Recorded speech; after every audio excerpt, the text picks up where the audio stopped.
there, again, it is a good trend, but will this be enough? Then it is difficult to say. No, we really need more action and more measures from the member states to meet the minus 20% target. And this is also part of the reasons of the EU climate and energy package that was adopted last year, really to help the EU meet its commitment. So this is pretty much what I just explained. We have now also projections from the member states that we collect and that we compile and that we report on. And so every year we have a report on the greenhouse gas trends and projections in Europe. That report and that information will be made available early November. And so this will include the latest information available on projections of greenhouse gases in Europe. And there we can see that, well, emissions are projected to decrease further, but the extent of the decrease will really depend on whether the countries implement new measures. So the dark green, if you include the dark green bar, the higher level means that business as usual. Member states don't do more than what they do today. If you remove that darker part and focus just on the light green part, that means with additional measures. So this is actually not bringing us quite completely to the minus 20%. It's more like about 14, 15% below 1990. So again, our message is that there is more that needs to be done by the member states, by the European community. We are interested in all the greenhouse gas trends, so at national level, but also what happens within the European emission trading scheme. So this is also the trends that we are following.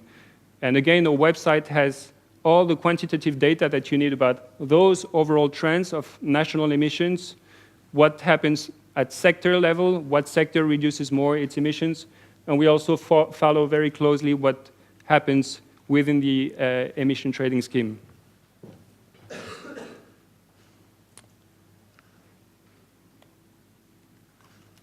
So which are the sectors that reduce most emissions?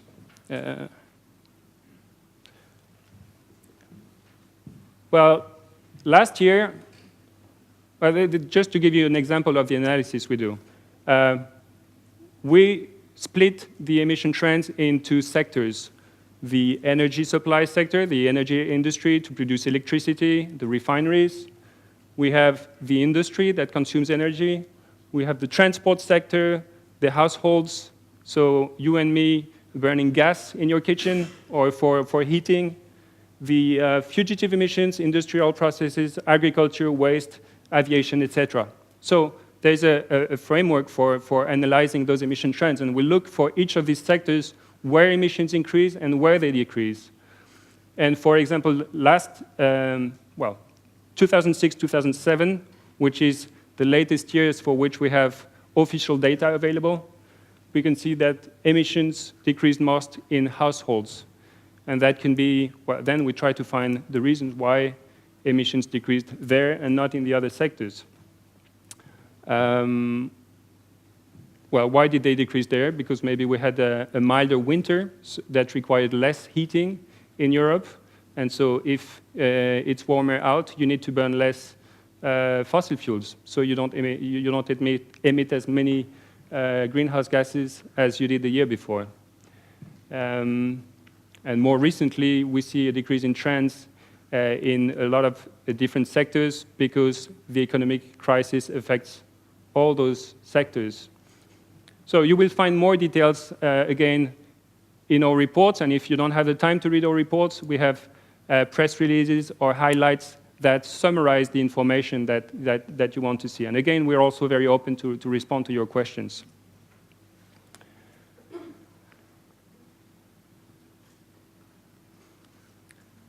As I mentioned before, we look at the situation at EU level and at each country level. So there we compile, I'm sorry, that's a bunch of numbers and you don't need to look at particularly at one. or maybe just at the EU lines, which are the total. There we look at the progress that has been made. So is every country, is every EU member state on the right track towards its target, its Kyoto target, its Kyoto commitment? So we have all that information as well. So we have the base year emissions, the Kyoto target, the latest emissions, and on top of that, we have projections from the countries themselves for that Kyoto period. So that's a good indication of whether the country will or will not meet the target. So I can say, for example, that in all our past reports, we have been, let's say, increasingly optimistic of the EU chances to meet its Kyoto objective. And we're working now on our new report. And well, last year there were 3 member states that projected not to meet the target. This year we have less than 3 member states. So this situation is improving, let's say. But I will not tell you how many and who, of course. You have to wait for the publication of the report. So now we try also to put that information in a broader policy context. Where are we now? We are, well, close to COP15, as you know. And what does that mean?